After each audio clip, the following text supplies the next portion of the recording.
सीधा आपको इसी कार्यक्रम में लिए चलते हैं जहां पर 41,000 करोड़ की रेल परियोजनाओं की सौगात देश को कुछ दिन पहले मैंने जम्मू से एक साथ आईआईटी, आईआईएम जैसे दर्जनों बड़े शिक्षा संस्थाओं का लोकार्पण किया। कल ही मैंने राजकोट से एक साथ 5 एम्स और अनेक मेडिकल संस्थानों का लोकार्पण किया। और अब आज का यह कार्यक्रम है, आज 27 राज्यों के करीब 300 से अधिक जिलों में 550 से ज्यादा रेलवे स्टेशनों के कायाकल्प का शिलान्यास हुआ है। आज यूपी के जिस गोमती नगर रेलवे स्टेशन का लोकार्पण हुआ है वो वाकई कमाल का दिखता है।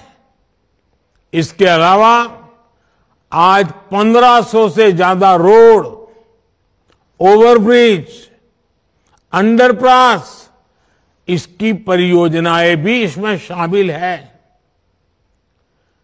40,000 करोड़ रुपए की ये परियोजनाएं एक साथ जमीन पर उतर रही है। कुछ महीने पहले ही हमने अमृत भारत स्टेशन योजना की शुरुआत की थी। तब भी 500 से अधिक स्टेशन के आधुनिकीकरण पर काम शुरू हुआ था। अब ये कार्यक्रम इसे और आगे बढ़ा रहा है। ये दिखाता है कि भारत की प्रगति की रेल किस गति से आगे बढ़ रही है। मैं देश के विभिन्न राज्यों को, वहां के सभी मेरे नागरिक भाई बहनों को अनेक अनेक शुभकामनाएं देता हूं।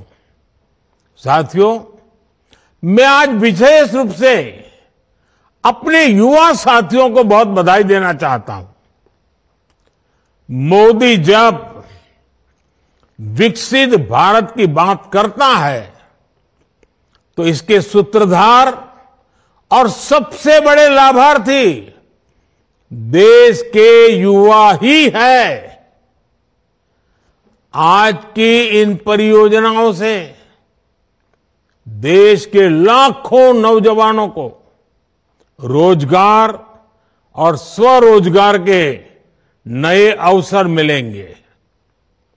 आज रेलवे का जो एक कायाकल्प हो रहा है, ये उन साथियों को भी लाभ देगा जो स्कूल कॉलेज में पढ़ाई कर रहे हैं। ये कायाकल्प उनके भी बहुत काम आएगा जो 30-35 वर्षों से कम आयु के हैं। विकसित भारत युवाओं के सपनों का भारत है। इसलिए विकसित भारत कैसा होगा, ये तय करने का सबसे अधिक हक वो भी उन्हीं को है। मुझे संतोष है कि देश भर के हजारों विद्यार्थियों ने अलग अलग स्पर्धाओं के माध्यम से विकसित भारत के रेलवे का सपना सामने रखा। इनमें से अनेक युवा साथियों को पुरस्कार भी मिले हैं। मैं सभी को बहुत शुभकामनाएं देता हूं। मैं देश के हर जवान को, हर नौजवान को बताना चाहता हूं कि आपका सपना ही मोदी का संकल्प है।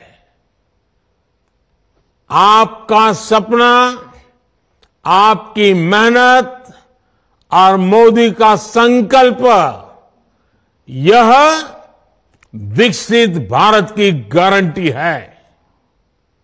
साथियों,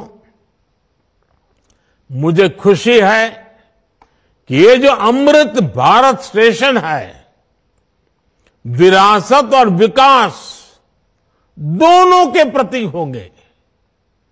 जैसे ओडिशा के बालेश्वर रेलवे स्टेशन को भगवान जगन्नाथ मंदिर की थीम पर डिजाइन किया गया है, सिक्किम के रंगपो रेलवे स्टेशन पर आप लोगों को स्थानीय वास्तुकला का प्रभाव दिखेगा, राजस्थान का सांगनेर रेलवे स्टेशन 16वीं शताब्दी की हैंड ब्लॉक प्रिंटिंग को दर्शाता है, तमिलनाडु के कुंभकोणम स्टेशन का डिजाइन चोल काल के वास्तुकला पर आधारित है, अहमदाबाद रेलवे स्टेशन मोढेरा सूर्य मंदिर से प्रेरित है, गुजरात में द्वारिका स्टेशन द्वारकाधीश मंदिर से प्रेरित है, आईटी सिटी गुड़गांव का रेलवे स्टेशन आईटी के लिए ही समर्पित होगा। यानी अमृत भारत स्टेशन उस शहर की विशेषता से दुनिया को परिचित कराएगा। इन स्टेशनों के निर्माण में दिव्यांगों और बुजुर्गों उनकी सुविधा का भी विशेष ध्यान रखा गया है। साथियों, बीते 10 वर्षों में हम सभी ने एक नया भारत बनते देखा है और रेलवे में तो परिवर्तन साक्षात हम अपनी आंखों के सामने देख रहे हैं। जिन सुविधाओं की हमारे देश के लोग कल्पना किया करते थे, लोगों को लगता था कि काश भारत में ये होता तो, लेकिन आप देखिए, जो कभी आप कल्पना में सोचते थे, आज हम आंखों के सामने होता हुआ देख रहे हैं। एक दशक पहले तक वंदे भारत जैसी आधुनिक सेमी हाई स्पीड ट्रेन के बारे में कभी सोचा था, सुना था? किसी सरकार ने कभी बोला भी था?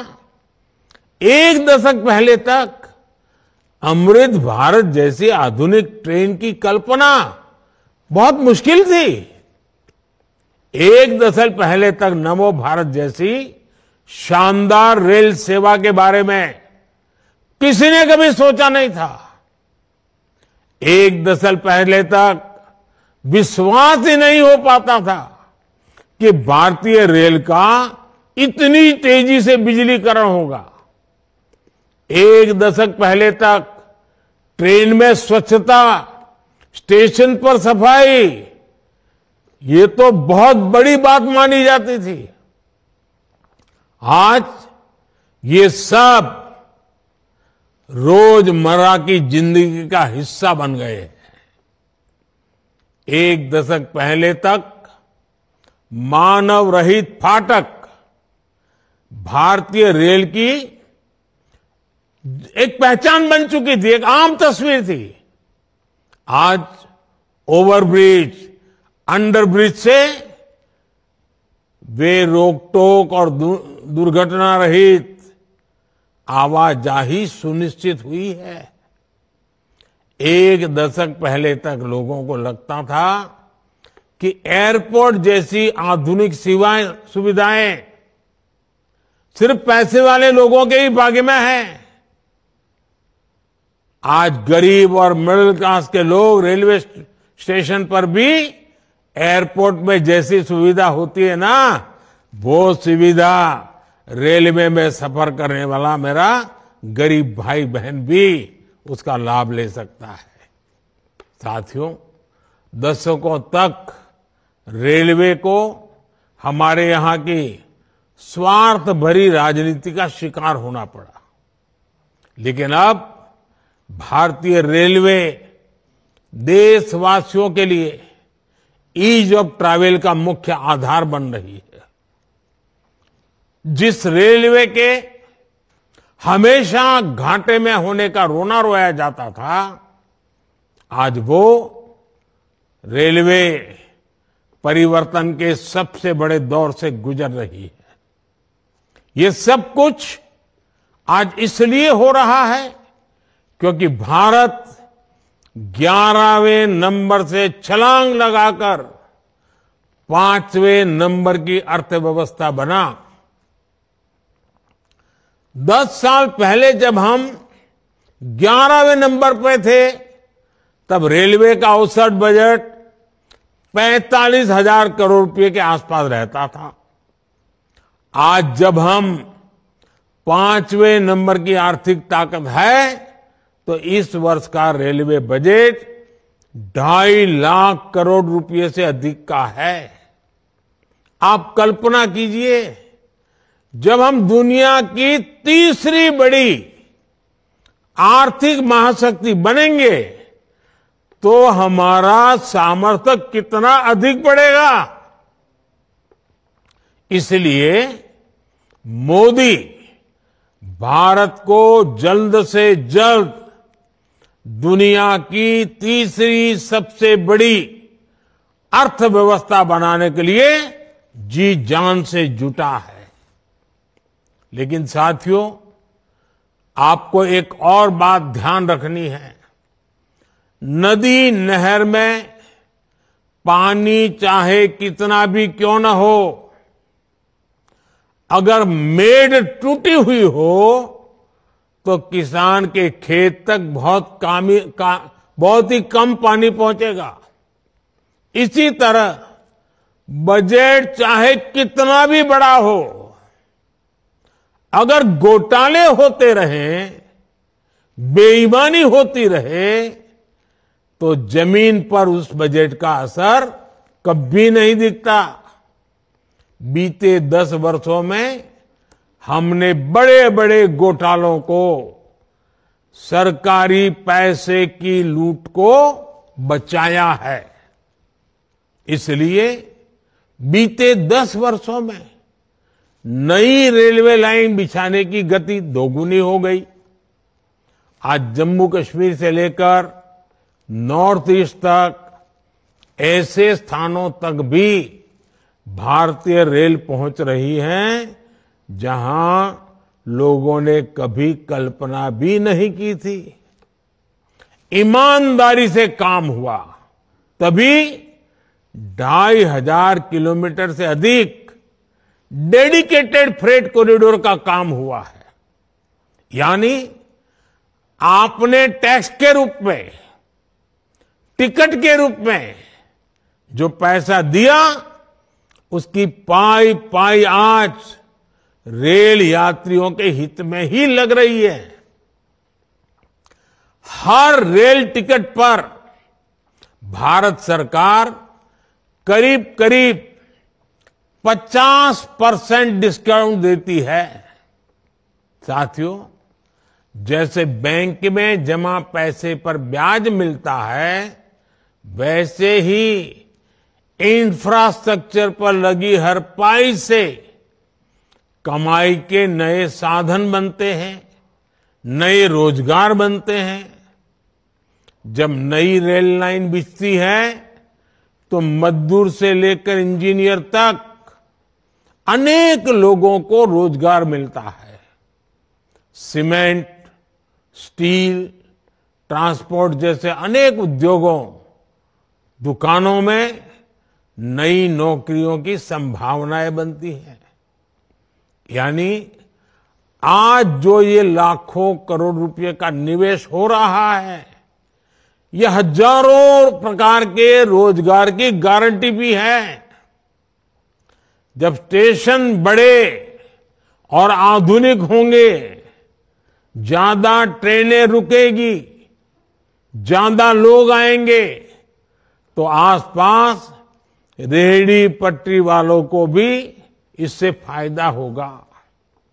हमारी रेल छोटे किसानों, छोटे कारीगरों हमारे विश्वकर्मा साथियों के उत्पादों को बढ़ावा देने वाली है। इसके लिए वन स्टेशन वन प्रोडक्ट योजना के तहत स्टेशन पर विशेष दुकानें बनाई गई है। हम रेलवे स्टेशनों पर हजारों स्टॉल लगाकर उनके उत्पाद बेचने में भी मदद कर रहे हैं। साथियों, भारतीय रेल यात्री सुविधा ही नहीं है, बल्कि देश की खेती और औद्योगिक प्रगति का भी सबसे बड़ा वाहक है। रेल की गति तेज होगी तो समय बचेगा। इससे दूध, मछली, फल, सब्जी ऐसे अनेक उत्पादन तेजी से मार्केट पहुंच पाएंगे। इसमें उद्योगों की लागत भी कम होगी। इससे मेक इन इंडिया को, आत्मनिर्भर भारत अभियान को गति मिलेगी। आज पूरी दुनिया में भारत को निवेश के लिए सबसे आकर्षक माना जा रहा है। इसका एक बड़ा कारण ये आधुनिक इंफ्रास्ट्रक्चर भी है। आने वाले 5 वर्षों में जब ये हजारों स्टेशन आधुनिक हो जाएंगे, भारतीय रेल की क्षमता बढ़ जाएगी, तो निवेश की एक और बहुत बड़ी क्रांति आएगी। भारतीय रेल को अपने कायाकल्प के इस अभियान के लिए मैं एक बार फिर अनेक अनेक शुभकामनाएं देता हूं और सभी देशवासियों को भी एक साथ इतना बड़ा कार्यक्रम का हिस्सा बनना, एक ही कार्यक्रम में लाखों लोगों का जुड़ना, सभी आदरणीय मुख्यमंत्रियों का समय निकालना, गवर्नर जी का समय मिलना, ये अपने आप में आज का ये कार्यक्रम शायद हिंदुस्तान में एक अनेक प्रकार की नई संस्कृति को लेकर के आया है। मैं मानता हूं ये रचना बहुत ही उत्तम प्रकार की आज के कार्यक्रम में रचना बनी है। आगे भी हम इसी प्रकार से समय का सर्वाधिक अच्छा उपयोग करते हुए विकास की गति को एक साथ चारों दिशाओं में तेजी लाएंगे। ये आज हमने देख लिया है। आपको भी मेरी बहुत बहुत शुभकामनाएं हैं। बहुत बहुत धन्यवाद।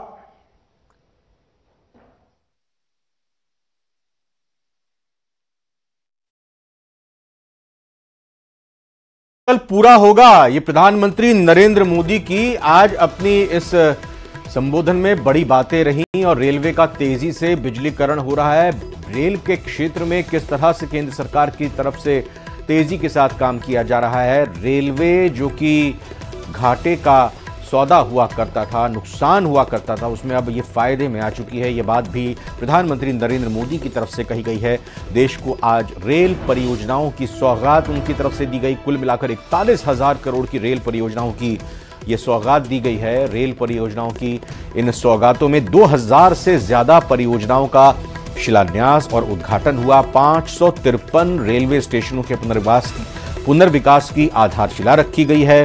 1500 ब्रिज और अंडरपास का शिलान्यास उद्घाटन हुआ है। वहीं अमृत भारत स्टेशन योजना के तहत स्टेशनों का पुनर्विकास हो और पर्यावरण और दिव्यांग अनुकूल के पुनर्विकास हो, ये तमाम तरह की आज बड़ी यहां पर घोषणाएं हुई हैं। फिलहाल एक छोटे से ब्रेक का वक्त हुआ है, लौटकर आते हैं और खबरों के साथ।